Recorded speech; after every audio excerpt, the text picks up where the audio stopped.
It's our 18th anniversary and I'm sitting in Chat Laurent, the fanciest restaurant this dying Maine town has to offer, watching my wife Emily lean across the white tablecloth with fire in her eyes. Yes, I slept with Richard. She hisses, her perfectly manicured fingers gripping her wine glass like a weapon. And I don't regret it one damn bit, Jack. Before we dive deeper into the story, I have one small request. Please subscribe, drop a like, and tell me in the comments what city you're watching from. I take a slow sip of my bourbon, letting the burn settle in my throat before I respond. The irony isn't lost on me. I'm a contractor who builds things, and my marriage just got demolished in 30 seconds flat.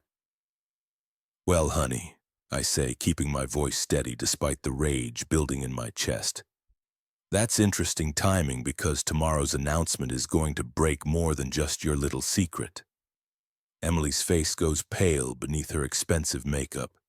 She's always been beautiful.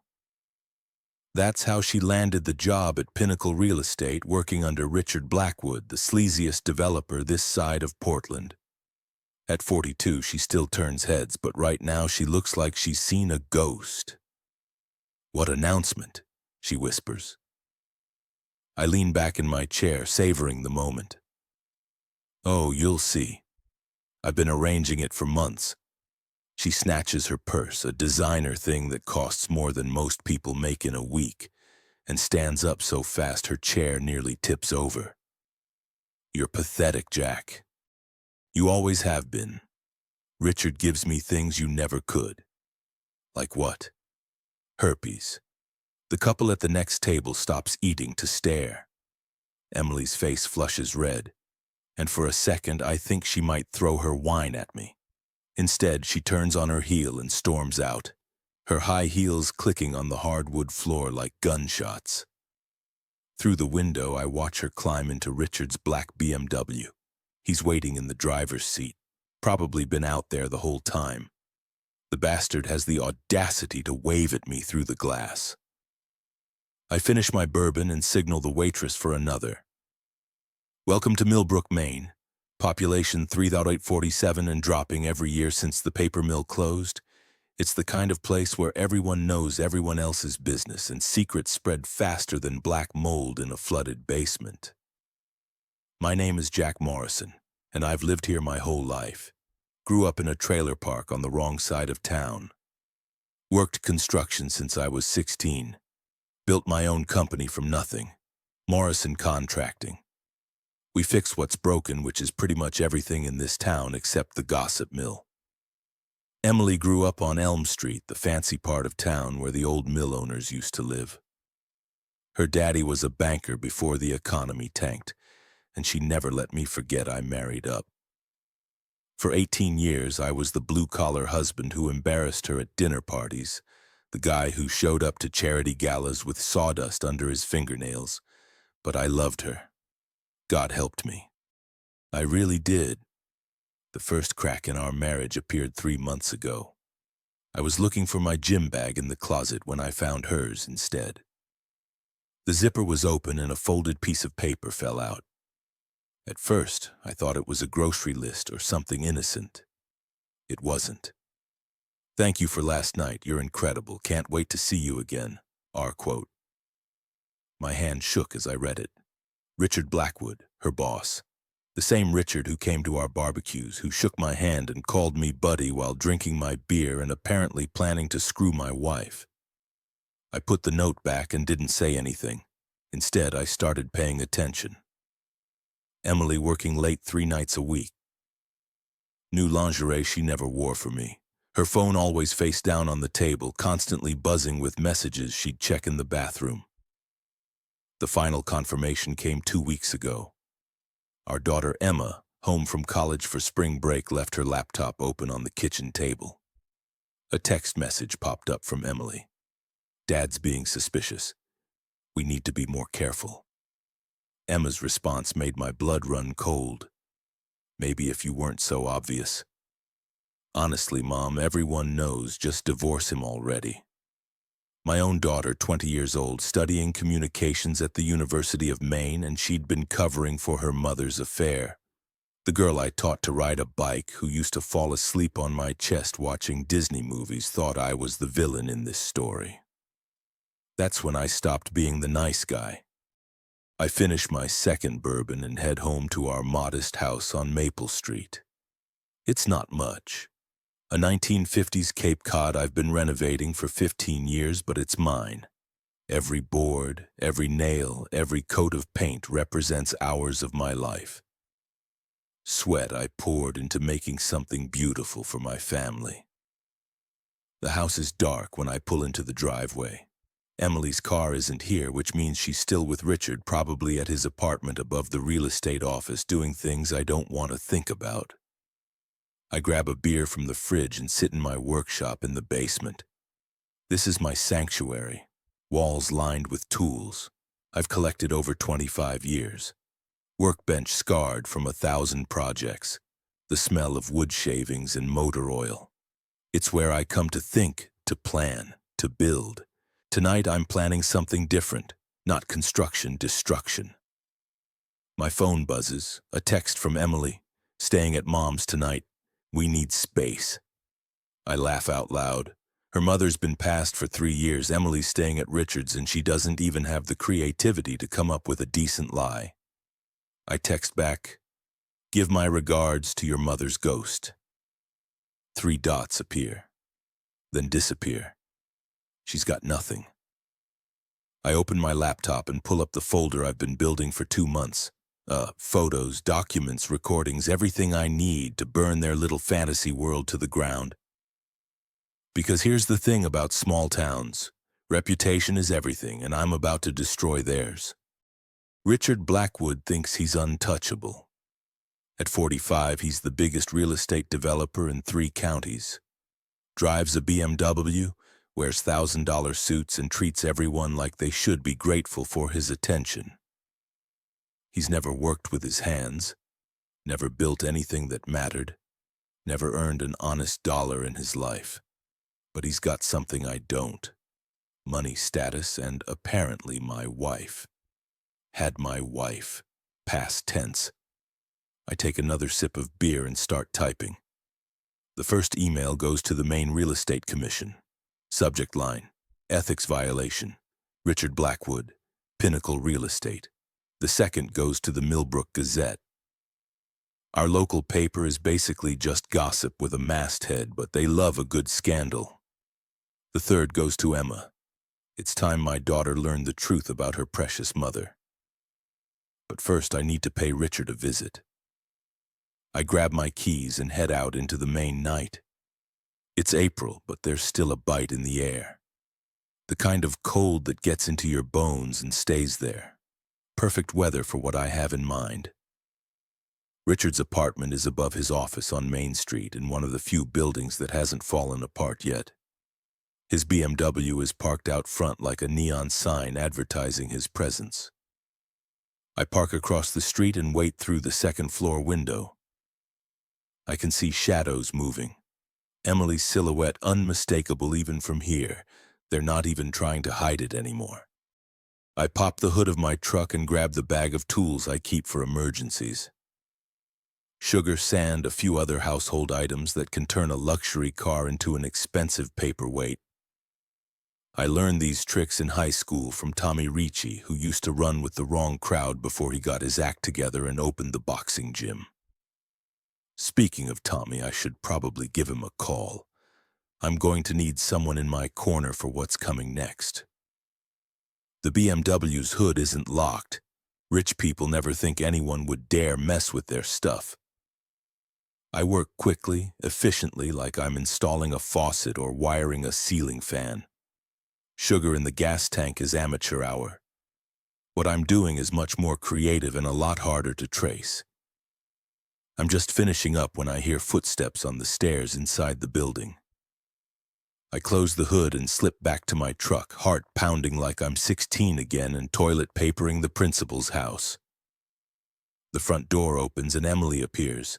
She's wearing a silk robe that definitely doesn't belong to her. Too big. Too masculine. Richard follows her out, wearing nothing but boxers and a smug grin. They're putting on a show. I realize this isn't about passion or love, it's about humiliation. They want me to see this. Emily looks directly at me across the street. Even in the dim streetlight, I can see her smile. It's cold, calculated, the expression of someone who thinks they've already won. Richard waves again. The same little gesture he gave me at the restaurant, like he's dismissing a servant. That's when I notice the security camera mounted above the door. The red light is blinking, which means it's recording. They're documenting this moment, probably planning to use it against me somehow. Fine. Let them have their little victory lap. Tomorrow, the real game begins. I start my truck and drive away, leaving them standing there in their underwear like the cheap, pathetic people they've become. In my rearview mirror, I see Emily throw her head back and laugh. She won't be laughing for long. The next morning starts with a phone call from Emma. I'm in the kitchen drinking coffee and reading the paper like it's any other day when her name pops up on my screen. Dad. Her voice is shaky, uncertain. We need to talk. Good morning to you too, sweetheart. Don't. Mom told me what happened last night about the restaurant. I lean back in my chair, savoring the moment. And what exactly did she tell you? That you threatened her? That you've been following her around town, making her life miserable? Interesting story. Did she mention the part where she's been screwing her boss for the past 6 months? Silence on the other end, then quietly. Dad, please. This is hard enough already. Hard for who, Emma? For you? For your mother? What about me? What about the guy who's been paying your college tuition while his wife spreads her legs for every rich in town? God, you're disgusting. No, sweetheart, I'm honest. There's a difference. She hangs up on me. I'm not surprised. Emma's always been more like her mother than she cares to admit. Image over substance, feelings over facts, always looking for the easy way out. I finish my coffee and head to work. Morrison Contracting has 3 jobs running this week. A kitchen renovation on Pine Street, a deck replacement for the Hendersons, and a bathroom remodel for old Mrs. Patterson. Honest work, the kind that builds calluses and character. My crew is already at the Pine Street house when I arrive. Danny Kowalski and Mike Santos, 2 guys I've worked with for over a decade. They're good men. Show up on time, work hard, don't ask too many questions when the boss is having a bad day. Morning, Jack, Danny says, not looking up from the cabinet he's installing. You look like hell. Feel worse. Emily and I had words last night. Mike whistles low. That explains why she was at the diner this morning with Mr. BMW. I freeze. What? Yeah. Saw them at Rosie's around 7 making quite the scene, if you know what I mean. Hands all over each other, whispering like teenagers. Danny finally looks up. Jesus, Mike read the room. It's fine, I say, though it's not. They're flaunting it now, making sure the whole town knows. This isn't just an affair anymore, it's psychological warfare. Let's get back to work. But I can't concentrate.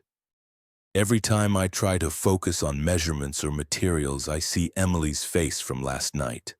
That cold smile, the way she looked at me like I was something she'd scraped off her shoe. By lunch, the whole crew knows something's wrong.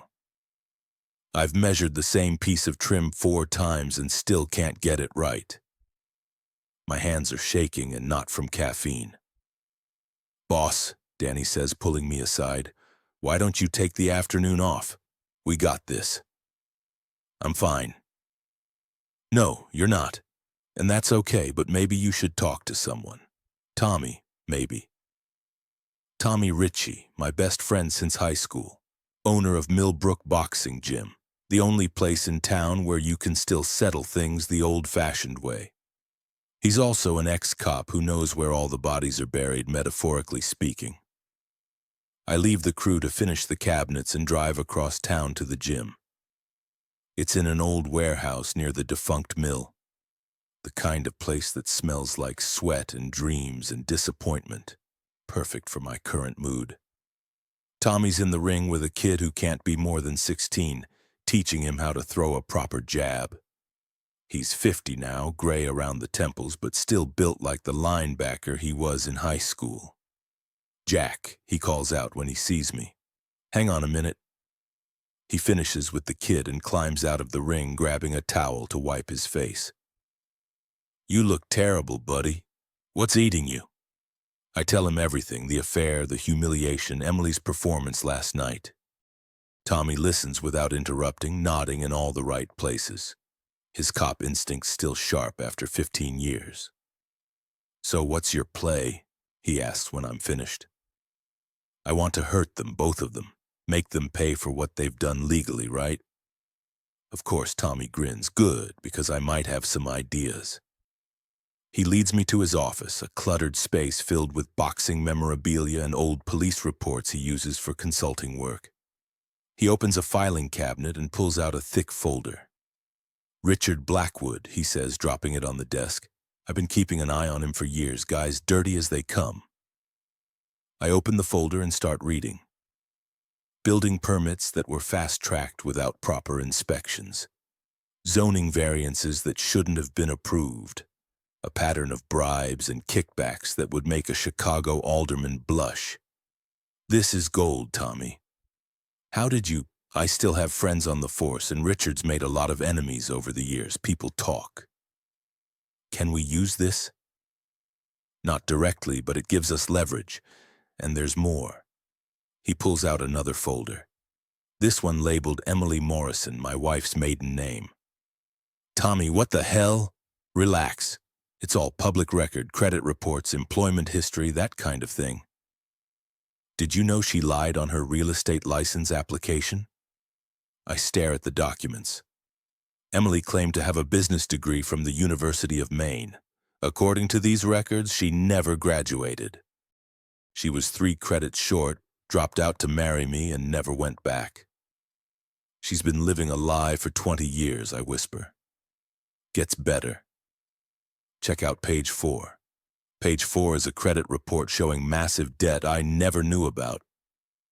Credit cards in her maiden name, personal loans, even a second mortgage on the house I thought we owned free and clear. She's been bleeding us dry, I say. And guess who co-signed most of these loans? I flip to the signature page and see Richard Blackwood's name. He's been financing my wife's spending habits, probably in exchange for services rendered. I'm going to destroy them, I say. Easy, Tiger. We do this smart. We do this legal, and we do it so they never see it coming. Tommy's right. I've been thinking like a wounded husband when I should be thinking like a businessman. This isn't about emotion. It's about strategy. We spend the next 2 hours planning. Tommy has contacts at the State Real Estate Commission, the Better Business Bureau, even the IRS. Richard's empire is built on quicksand, and we're about to start an earthquake. "What about Emily?" I ask. "Leave her to me. I know a private investigator who specializes in adultery cases. By the time we're done, she won't be able to get a job selling used cars in Bangor." I'm starting to feel better when my phone buzzes. A text from an unknown number. "Check your Facebook." I open the app and immediately wish I hadn't. Emma has posted a long status update complete with photos from our family vacation last summer. The caption makes my blood boil. Sometimes the people we love most are the ones who hurt us deepest. My dad is going through a difficult time right now and taking it out on everyone around him. Please keep our family in your thoughts as we navigate this challenging period. #, family first. #, love wins. The comments are already pouring in. Friends and neighbors offering support, asking what happened, speculating about our private business. Emma has turned our divorce into a social media circus, and she's painted me as the villain. "That little witch," I mutter. Tommy reads over my shoulder and whistles. "Your daughter's got some serious manipulation skills. Wonder where she learned that?" "Her mother. You need to respond to this. Control the narrative before it gets out of hand." He's right. In small towns, perception is reality. If I let Emma's version of events stand, I'll be the crazy husband who couldn't handle his wife's success. I start typing a response, then delete it, then type another one and delete that too. Anything I say will sound defensive, desperate. I need something bigger, more dramatic. I have an idea, I tell Tommy, but I'm going to need your help. What kind of help? The kind that might get us both in trouble. Tommy grins. Now you're talking my language. That evening, I drive to the Iron Horse Bar, Millbrook's premier dive establishment. It's the kind of place where the beer is cheap, the music is loud, and everyone minds their own business. Perfect for what I have in mind. Richard is already there when I arrive, holding court at a corner table with 3 of his real estate buddies. Emily sits beside him, laughing at something one of the other men said. She's wearing a tight dress I've never seen before, probably bought with Richard's money. I order a beer and take a seat at the bar. Close enough to hear their conversation, but far enough away to avoid immediate confrontation. They're talking about a new development project, some luxury condos they want to build on the lake. The permits are all lined up, Richard says. Should break ground by summer. What about the environmental impact study? One of his friends asks. Richard waves dismissively. Already taken care of. I know people. Of course he does. Richard always knows people. That's how he's gotten away with cutting corners for so long. I'm nursing my second beer when Emily notices me. She whispers something to Richard and they both look in my direction. Richard's face hardens, but Emily just smiles that same cold smile from last night. They're trying to provoke me, waiting for me to make a scene so they can play the victims. Instead, I raise my beer in a mock toast and turn back to the bar. Jack Morrison, a voice says behind me. Fancy meeting you here. I turn around to see Detective Ray Castellano, Tommy's old partner from the state police. He's off duty wearing jeans and a flannel shirt, but cops never really stop being cops. Rye, how's retirement treating you? Can't complain, though. I hear you're having some domestic troubles. Word travels fast in small towns. Nothing I can't handle. That's good to hear because it would be a shame if things got complicated. He's warning me off, probably at Tommy's request. Tommy wants to make sure I don't do anything stupid that could blow up our carefully laid plans. Don't worry, I tell him, I'm a model citizen, glad to hear it. Enjoy your evening. Ray heads to the back of the bar, but I know he's still watching, which is fine. I want witnesses for what happens next. I finish my beer and walk over to Richard's table.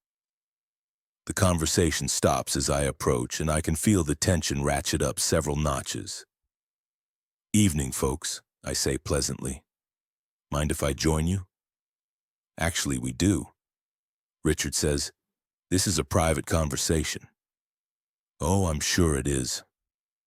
Talking about those luxury condos, right? The ones with the expedited permits? Richard's face goes pale. I don't know what you're talking about. Sure you do. The Lakeside Development Project. Funny thing about those environmental impact studies, they're public record. Anyone can request copies. I pull out my phone and show him a screenshot of an email I sent earlier. Already submitted my request this afternoon. Should be interesting reading. Emily grabs Richard's arm. Let's go. No, wait, Richard says, standing up. He's bigger than me. Probably outweighs me by 30 lovely boo, but I can see the fear in his eyes. What do you want?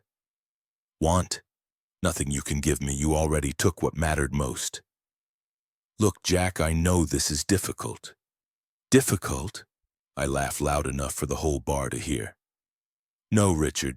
Difficult is working 16-hour days to build something from nothing. Difficult is staying faithful to someone who doesn't deserve it.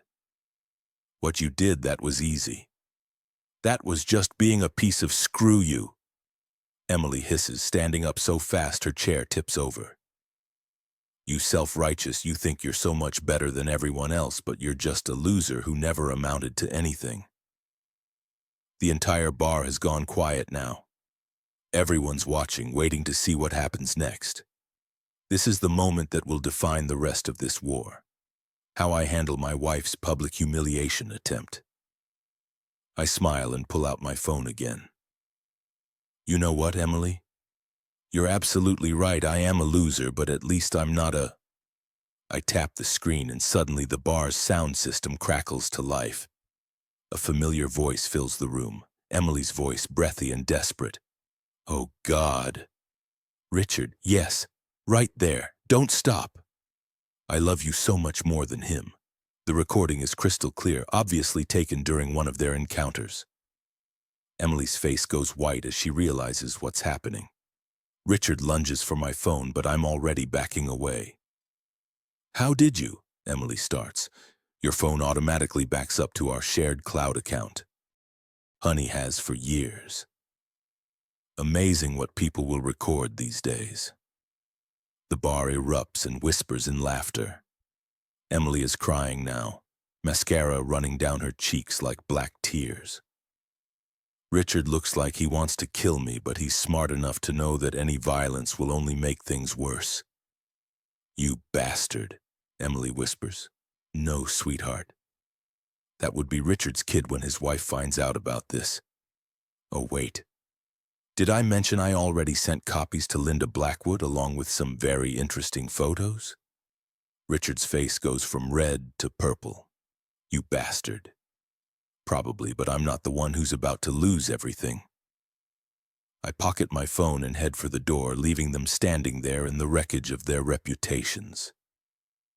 Behind me, I can hear Emily sobbing and Richard cursing, but I don't look back. Outside, Tommy is waiting by my truck, grinning like a kid on Christmas morning. How'd you get the recording? He asks. I didn't.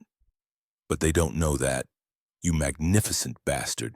That was just a bluff, the best kind. Now they'll spend the next week wondering what else I might have. We're laughing when my phone buzzes, a text from Emma. What the hell is wrong with you?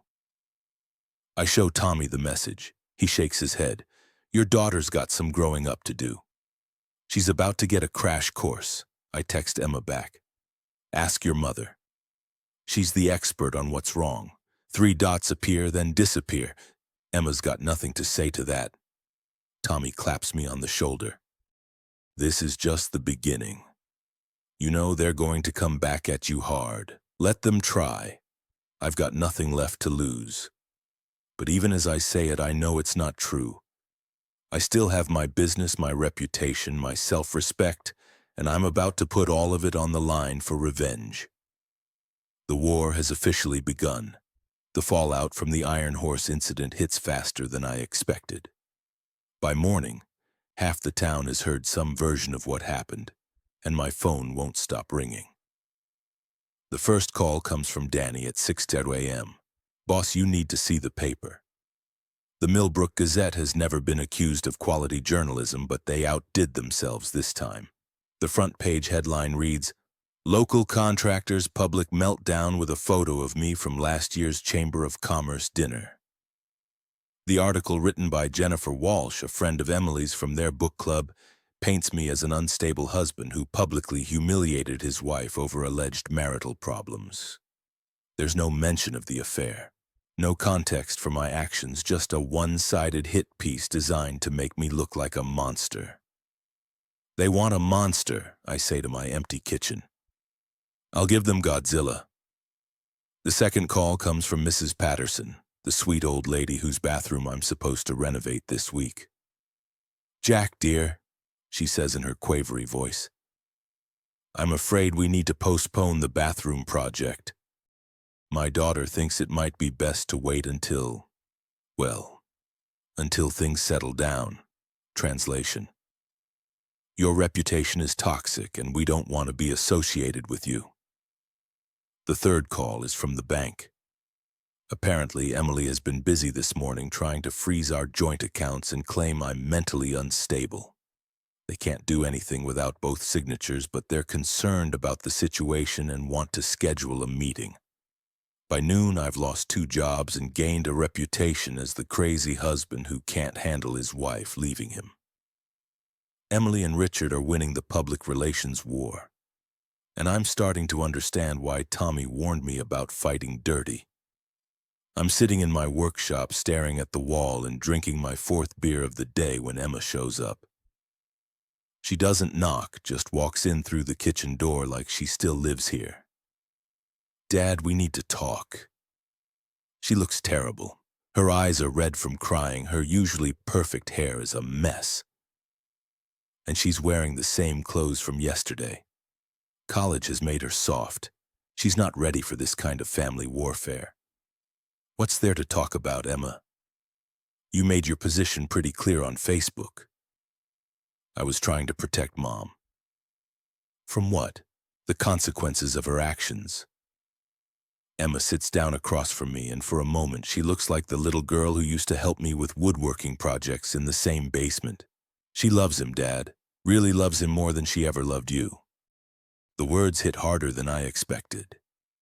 And that makes it okay. 18 years of marriage and she gets to throw it away because she found someone with a bigger bank account.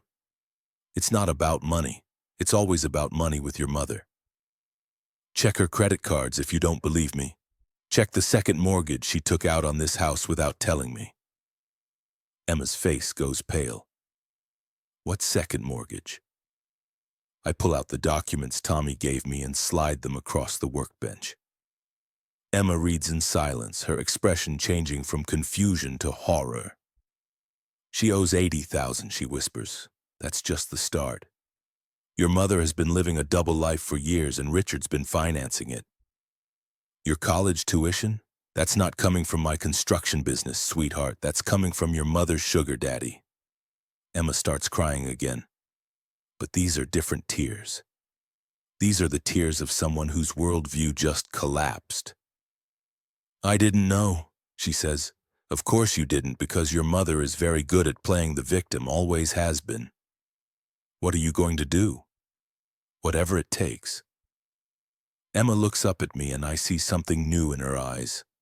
Fear. "Dad, please don't do anything crazy. I can't lose both parents. You won't lose me, Emma, but you might want to prepare yourself for some hard truths about your mother." After Emma leaves, I call Tommy. We meet at the gym after hours when it's just us and the heavy bags and the smell of honest sweat. They're playing for keeps, I tell him. Emily's trying to freeze the bank accounts and Richard's got his media friends painting me as an unstable husband. Expected as much. Rich people always try to control the narrative. So what's our next move? Tommy grins and pulls out another folder. Remember that private investigator I mentioned? Well, he's been busy. The photos are damning. Emily and Richard at a hotel in Portland, entering and leaving at different times but clearly together. Richard paying for expensive dinners, jewelry, even a weekend trip to Boston. But the real gold is in the financial records. He's been embezzling from his own company, Tommy explains, skimming money from development projects and funneling it through shell companies. Your wife's been helping him launder the money through fake real estate transactions. She's a criminal. They both are. The question is, what do you want to do about it? I study the documents, feeling a cold satisfaction settle in my chest. This isn't just about adultery anymore, it's about fraud, embezzlement, maybe even tax evasion. The kind of crimes that destroy lives and end careers. I want to burn it all down. Jack, think about this carefully. Once we cross this line, there's no going back. Emma could get caught in the crossfire. Emma made her choice when she posted that Facebook status. She chose her mother over the truth. Tommy nods slowly.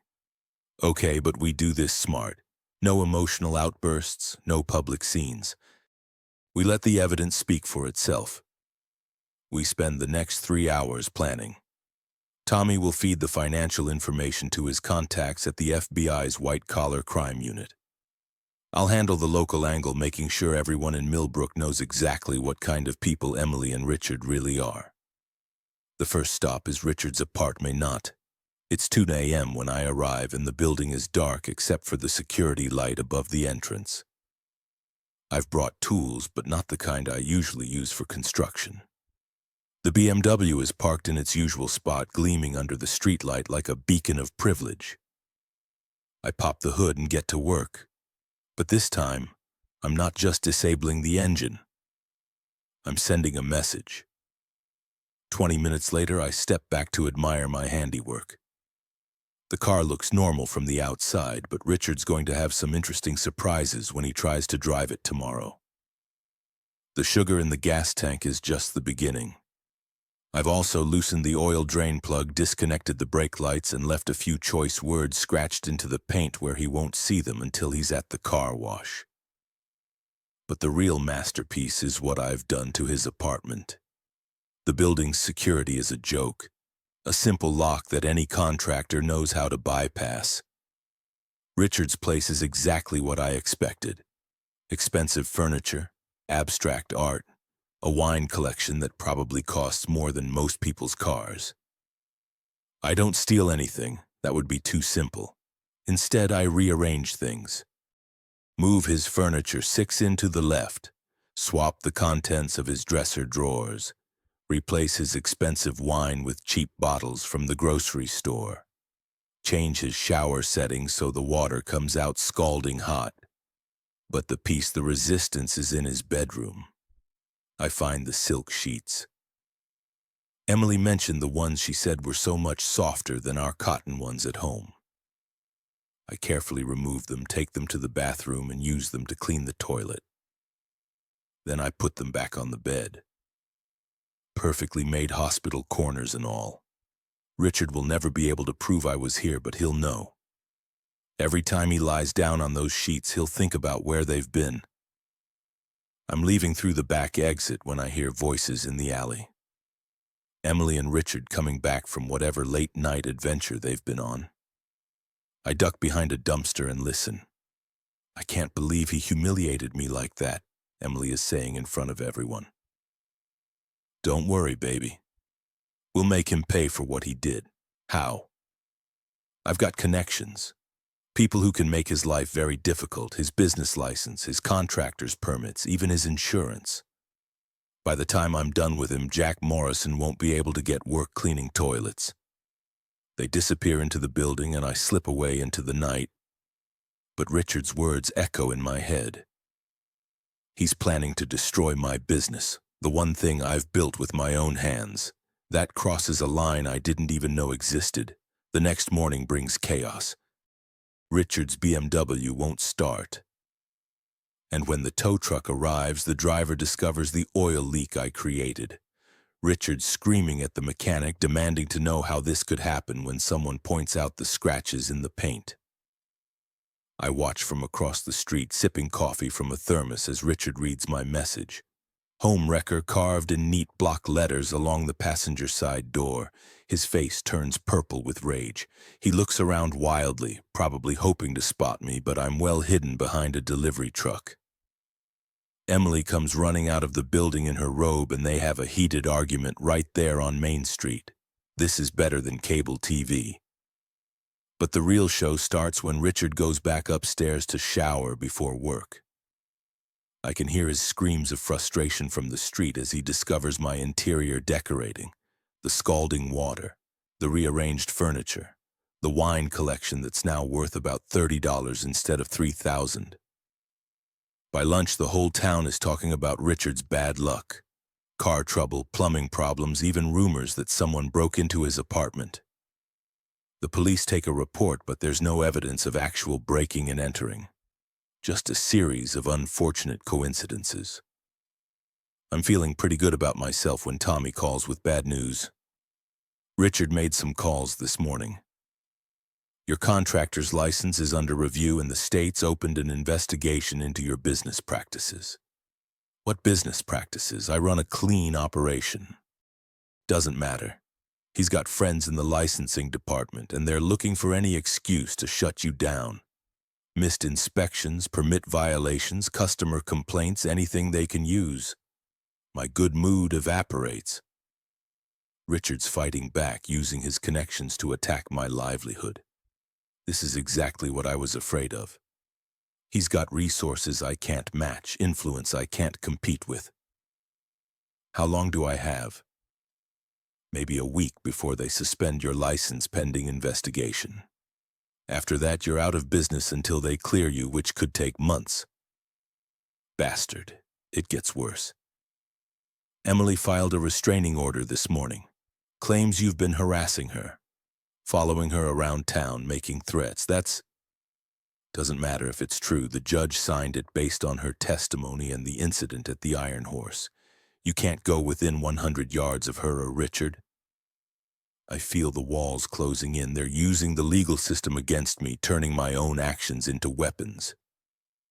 Every move I've made, every small victory I've achieved is being twisted into evidence of my instability. What about the financial crimes? The embezzlement evidence? FBI is interested, but these things take time. Months, maybe years. Meanwhile, they're destroying you right now. I hang up and sit in my truck, staring at the construction site where my crew is working without me. Danny and Mike are good men, but they can't run the business if I lose my license. 25 years of building something from nothing, and it could all disappear because I fell in love with the wrong woman. That's when I realized I've been thinking about this all wrong. I've been playing defense, reacting to their moves instead of making my own. But Emily and Richard made one crucial mistake. They underestimated how far I'm willing to go. They want to destroy my business. Fine, but I'm going to make sure they go down with me. I pull out my phone and call the one person who can help me end this war. Richard's ex-wife, Linda, Mrs. Blackwood. This is Jack Morrison. I think it's time we had a conversation. The game is about to change. Linda Blackwood agrees to meet me at a coffee shop in the next town over, away from Millbrook's gossip network. She's nothing like what I expected. Mid-40s, attractive in an understated way, dressed in jeans and a sweater instead of the designer clothes I associated with Richard's world. And I wondered when you'd call, she says, sliding into the booth across from me. I heard about what happened at the Iron Horse. Word travels fast, especially when it involves my ex-husband making an ass of himself in public. She stirs her coffee thoughtfully. Richard always did like an audience for his conquests. How long were you married? 15 years. Divorced 2 years ago when I caught him with his secretary. Your wife isn't his first affair, Jack. She's just the latest. That stings more than I expected. I thought Emily was special. That Richard saw something in her worth destroying his marriage for. Turns out she's just another notch on his belt. I'm sorry, Linda says, reading my expression. I know that hurts. But you need to understand what kind of man you're dealing with. Richard doesn't love your wife. He loves the thrill of taking something that belongs to someone else. What do you know about his business practices? Linda's expression hardens. You mean the embezzlement? The shell companies, the bribes to city officials? I know plenty. I was married to him, remember? I saw the books, heard the phone calls, watched him buy his way out of trouble for over a decade. Why didn't you report him? I tried, filed complaints with the state attorney general, the FBI, even the IRS. But Richard has friends in high places, and I was just a bitter ex-wife trying to cause trouble. Nobody took me seriously. They might take me seriously, especially if I have evidence. Linda reaches into her purse and pulls out a flash drive. Everything's on here. Bank records, email correspondence, recorded phone calls. Enough to put him away for 10 years if the right people see it. Why are you helping me? Because Richard destroyed my life and now he's trying to destroy yours. Because I'm tired of watching him hurt people and get away with it. She pauses, then adds quietly. And because I know what it's like to lose everything to someone who doesn't deserve it. I take the flash drive, feeling its weight in my palm. This is it, the nuclear option. With this evidence, I can end Richard's career, destroy his reputation, maybe even send him to prison. What about Emily? I ask. What about her? She made her choice. If she goes down with Richard, that's her problem. Linda's right, but it's still hard to accept. Despite everything Emily's done, part of me still loves the woman I married 18 years ago. The woman who laughed at my jokes, who cried when we lost our first baby, who held my hand through my father's funeral. But that woman is gone, replaced by someone I don't recognize.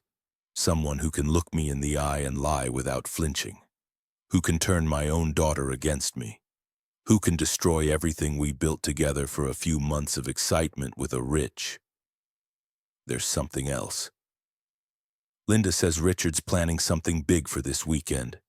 Some kind of public event where he's going to announce his engagement to Emily. My blood runs cold. Engagement. Saturday night at the Lakeside Country Club. He's invited half the town, including all his business contacts and political friends. He wants to make a statement that he's won, that you're yesterday's news, the bastard. He's also planning to use the event to announce his biggest development project yet, those luxury condos on the lake. He's got the permits fast-tracked, the environmental studies faked, and the city council bought and paid for. It's going to make him millions. I stare at the flash drive, understanding dawning. Richard isn't just stealing my wife. He's using our divorce as a distraction while he pulls off the biggest scam of his career. When is the announcement? Saturday at 8:15 p.m., black tie affair. Very exclusive. The kind of event where reputations are made and broken. I need to be there. Jack, that's a terrible idea. Richard will have security and you've got a restraining order. I'll figure something out. Linda studies my face, seeing something there that makes her nod slowly. You're not just going to expose the financial crimes, are you? You're planning something bigger. Richard wants to make a statement. Fine. I'll make sure it's one nobody forgets. We part ways in the parking lot, but not before Linda gives me one last piece of advice. Be careful, Jack. Richard's dangerous when he's cornered.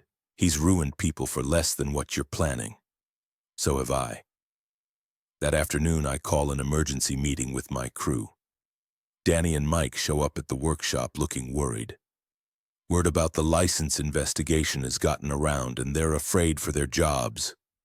Boys, I tell them, I'm going to be straight with you. My contractor's license might get suspended next week. If that happens, Morrison Contracting is done. Danny swears under his breath. Mike just stares at his boots. But I continue. I'm not going down without a fight, and I need your help. I explain the situation.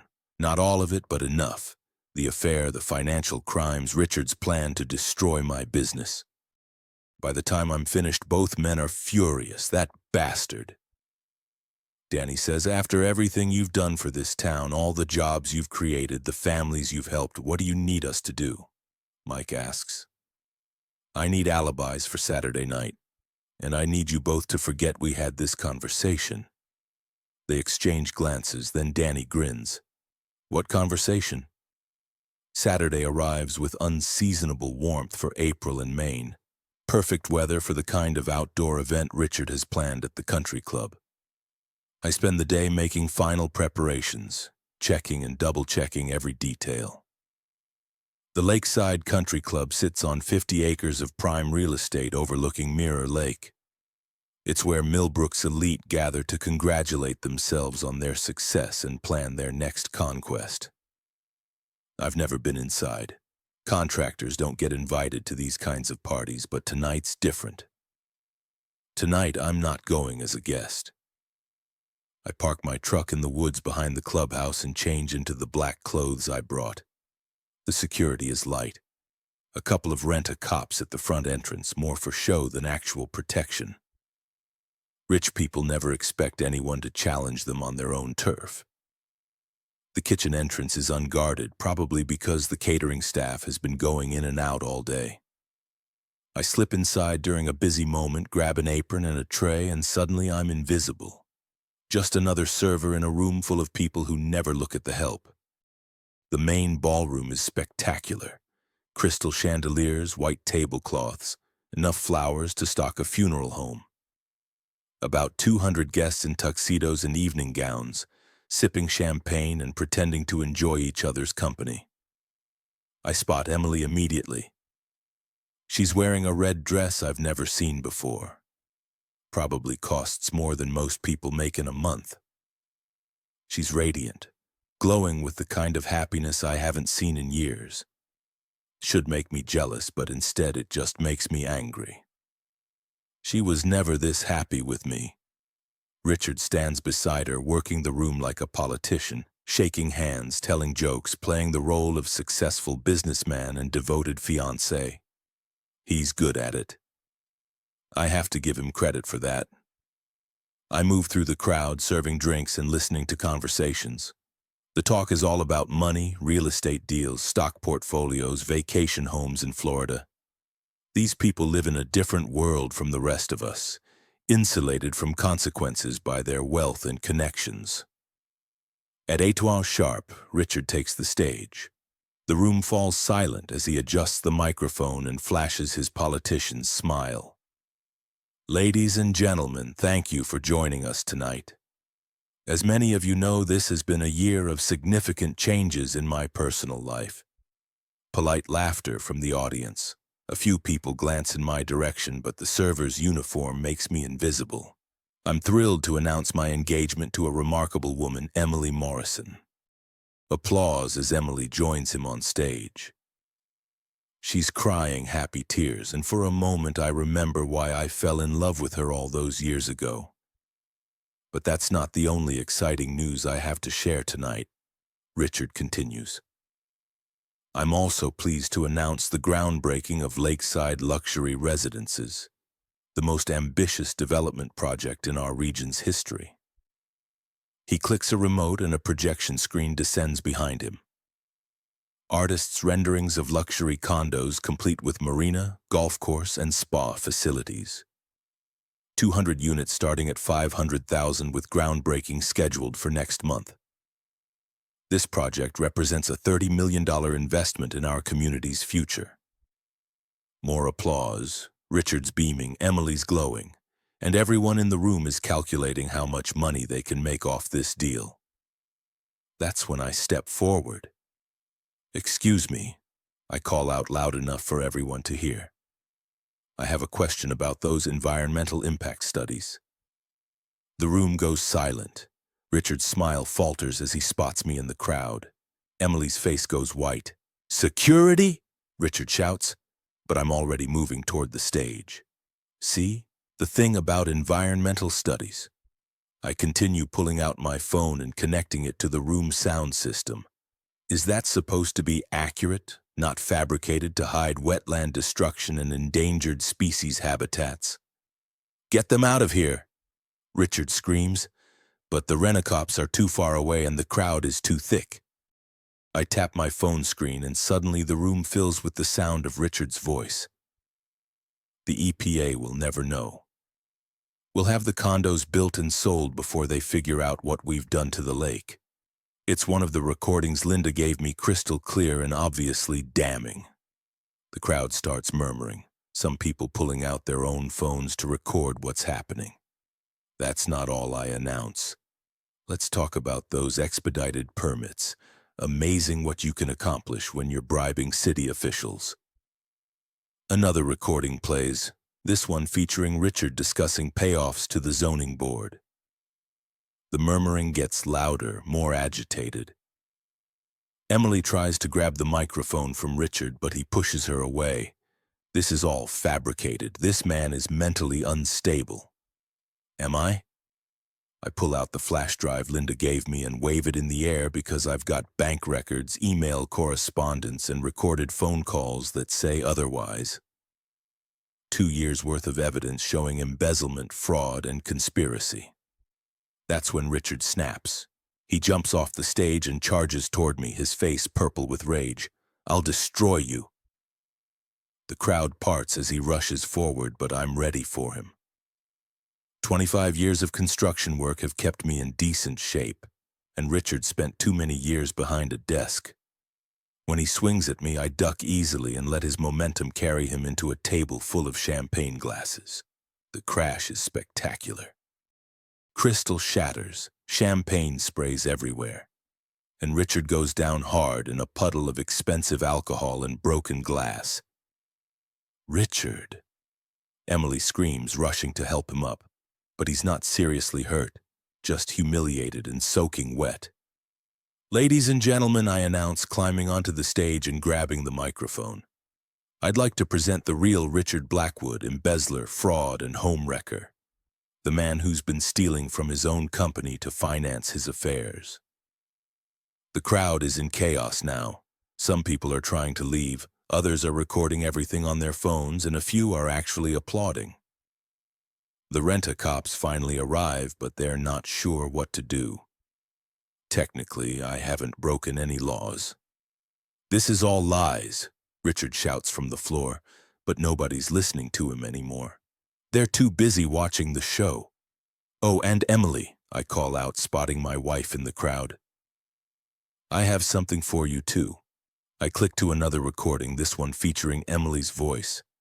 "Jack's such a pathetic loser. I can't believe I wasted 18 years of my life with him. The intimacy is terrible. He has no ambition, and he embarrasses me in front of my friends." Emily's face crumbles as her own words echo through the ballroom.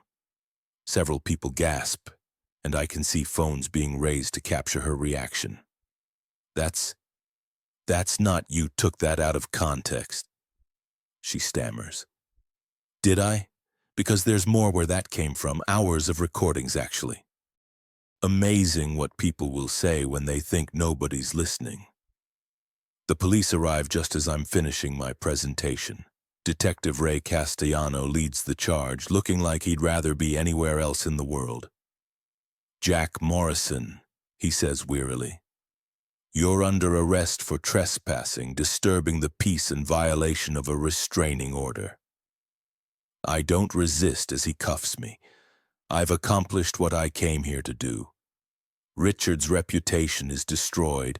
Emily is exposed as a gold-digging adulteress, and everyone in Millbrook's power structure knows exactly what kind of people they've been associating with. As Ray leads me toward the exit, I catch sight of Emma in the crowd. She's been recording everything on her phone, but now she's just staring at me with an expression I can't read. Disappointment, admiration, fear. "Dad," she calls out as I pass. "Was it worth it?" I stop and look back at the chaos I've created. Richard's still on the floor, covered in champagne and broken glass. Emily's crying hysterically, her red dress stained and her perfect hair disheveled. Half the crowd is fleeing toward the exits, while the other half is busy uploading videos to social media. "Ask me in a week," I tell Emma when the FBI finishes going through that flash drive. Hooray chuckles despite himself. "You magnificent bastard. You really did it. I told you I was going to burn it all down." As we walk out of the country club, I can hear the chaos continuing behind us. Shouting voices, breaking glass, the sound of a world collapsing. Tomorrow, Richard and Emily will try to rebuild their lives from the ashes of tonight's disaster. But they'll never recover from this. Not in a town like Millbrook, where reputation is everything and forgiveness is rare. I've lost my marriage, alienated my daughter, and probably destroyed my business. But I've also exposed 2 criminals, saved the lake from environmental destruction, and given this town something to talk about for the next 20 years. As Ray helps me into the back of his police car, I smile for the first time in months. Sometimes winning means losing everything else. The Millbrook jail isn't much. 3 cells in the basement of the police station, mostly used for drunk drivers and domestic disturbance calls. I spend Saturday night in cell number 2, listening to the sounds of the town above me slowly returning to normal. Ray brings me coffee and a sandwich around midnight along with news from the outside world. Your little performance tonight has gone viral, he tells me. Someone posted the whole thing on YouTube and it's already got 50,000 views. Good. The more people who see it, the better. FBI is interested in that flash drive you mentioned. They'll want to talk to you first thing Monday morning. I'll be here. Ray sits down on the bench across from my cell. You know, in 30 years of police work, I've never seen anyone destroy their own life so thoroughly for the sake of revenge. Sometimes destruction is necessary. You can't build something new until you tear down what's rotten. And what are you planning to build, Jack? I lean back against the cell wall and consider the question. For months, I've been focused on tearing down Richard and Emily's world, but I haven't given much thought to what comes after. I don't know yet. Maybe that's the point. Sunday passes slowly. Ray lets me have visitors, but the only person who shows up is Tommy. He brings Chinese takeout and a bottle of bourbon that he shares with the officers on duty. You crazy? He says, grinning from ear to ear. That was the greatest thing I've ever seen. Richard's finished. His business partners are already distancing themselves, and the city council called an emergency meeting to review all his permits. What about Emily? Packing her bags, last I heard. Word is she's moving back in with her sister in Portland. Can't show her face in Millbrook after what happened. And Emma? Tommy's expression grows serious. She's confused, Jack. Angry at you for what you did, but also angry at her mother for lying to her. Give her time. I might not have time. My contractor's license is probably gone, and I'll be lucky if I don't end up in prison myself. Maybe. But you exposed 2 criminals and saved the lake from being destroyed. That's got to count for something. Monday morning brings Agent Patricia Williams from the FBI's white-collar crime unit. She's younger than I expected, probably mid-30s, with the kind of sharp intelligence that comes from years of tracking financial criminals. Mr. Morrison, she says, settling into the interview room chair across from me. You've caused quite a stir. I had help. Yes, Mrs. Blackwood has been very cooperative. The evidence you provided is substantial. She opens a thick folder and spreads documents across the table. Bank records, email printouts, transaction summaries, the paper trail of Richard's crimes laid out in black and white. We're looking at embezzlement, fraud, money laundering, bribery of public officials, and conspiracy. Enough charges to put Mr. Blackwood away for 20 years. What about Emily? Your wife was involved in several of the money laundering schemes, but she appears to have been a willing participant rather than a mastermind. She's looking at 5 to 10 years, assuming she cooperates. The news should make me happy, but instead I just feel empty. This is what I wanted. Justice, revenge, consequences for their actions. So why do I feel like I've lost something important? What about me, I ask. You? You're a hero, Mr. Morrison. Without your evidence, we never would have caught them. I broke into Richard's apartment. I violated a restraining order. I disrupted a private event. Agent Williams smiles. Funny thing about that, we can't find any evidence of breaking and entering. And the restraining order was based on false testimony, so it's invalid. As for the country club incident, well, sometimes citizens have to take extraordinary measures to expose criminal activity. So I'm free to go. You're free to go. I walk out of the police station into a beautiful April morning. The sun is shining. The air smells like spring. And for the first time in months, I feel like I can breathe again. But my freedom comes with a price. Morrison contracting is finished. Even if I keep my license, no one in Millbrook will hire the crazy contractor who destroyed the biggest social event in the town's history. My marriage is over.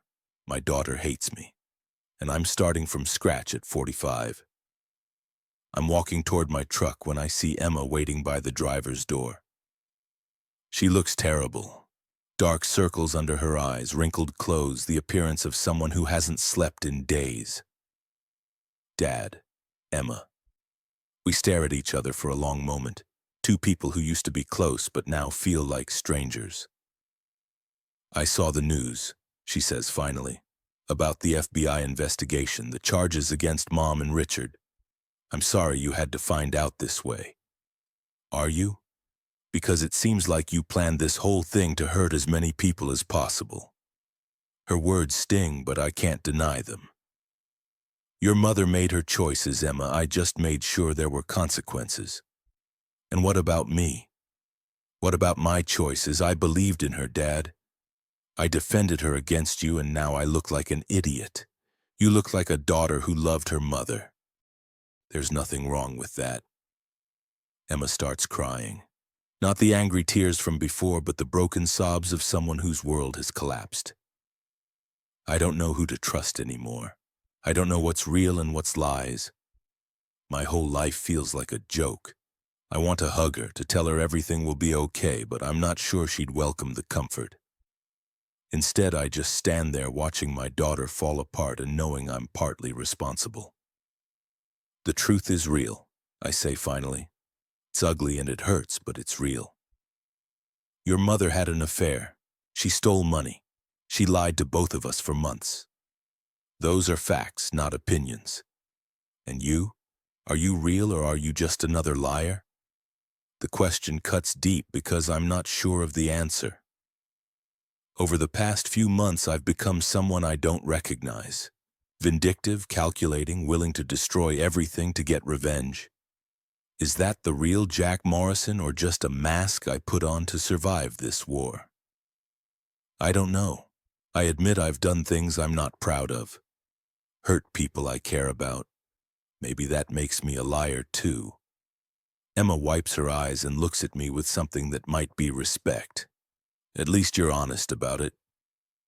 It's all I have left. We talk for another hour, standing in the police station parking lot like refugees from our own lives. Emma tells me about the phone calls from reporters, the social media storm, the way her friends at college are treating her like a celebrity because of the viral video.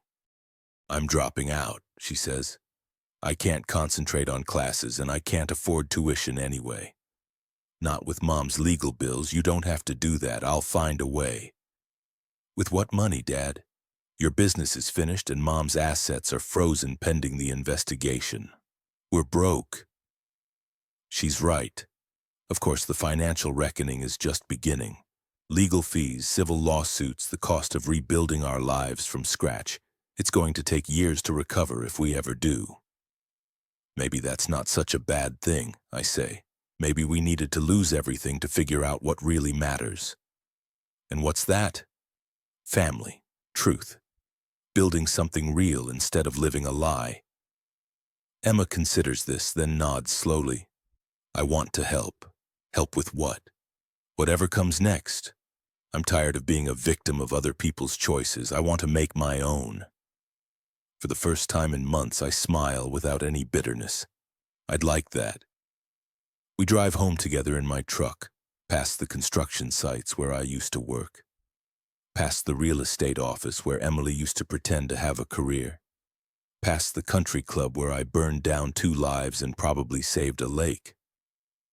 The house on Maple Street looks smaller than I remember, shabier. The paint is peeling, the lawn needs mowing, and there's a Faral sign in the front yard that I didn't put there. Mom listed it before she left, Emma explains. Said she needed the money for legal fees, probably for the best. Too many bad memories here anyway. Where will you go? I don't know yet. Somewhere I can start over, maybe build something new. Emma gets out of the truck and heads for the front door, then stops and turns back. Dad, I'm proud of you for what? For not giving up. For fighting back. For showing me that sometimes you have to burn everything down to see what's really there. She goes inside, leaving me alone in the driveway of the house I've called home for 15 years. Tomorrow I'll start the process of rebuilding my life, finding a new place to live, figuring out how to make money without a construction business, maybe even Millbrook entirely. But tonight I just want to sit here and enjoy the quiet satisfaction of a job well done. My phone buzzes with a text message from an unknown number. Saw the video. Impressive work. If you're ever interested in a new career, call me. P. Williams, FBI. I laugh out loud. After 25 years of building things, maybe it's time to try tearing them down professionally. Across town, the lights are on at the police station where Richard Blackwood is probably spending his first night in federal custody. Emily's sister's house in Portland is dark, hiding another broken woman trying to figure out how to rebuild her life. And somewhere in the ruins of the Lakeside Country Club's reputation, the lake itself flows clean and undisturbed, saved from destruction by one man's refusal to go quietly into the night. I start the truck and drive away from the house on Maple Street for the last time, heading toward an uncertain future with my daughter beside me and my enemies behind bars. Sometimes the best revenge is simply surviving long enough to watch your enemies destroy themselves. Sometimes burning it all down is the only way to let something new grow. Sometimes the villain wins by becoming the hero of his own story. The war is over. The real work begins now.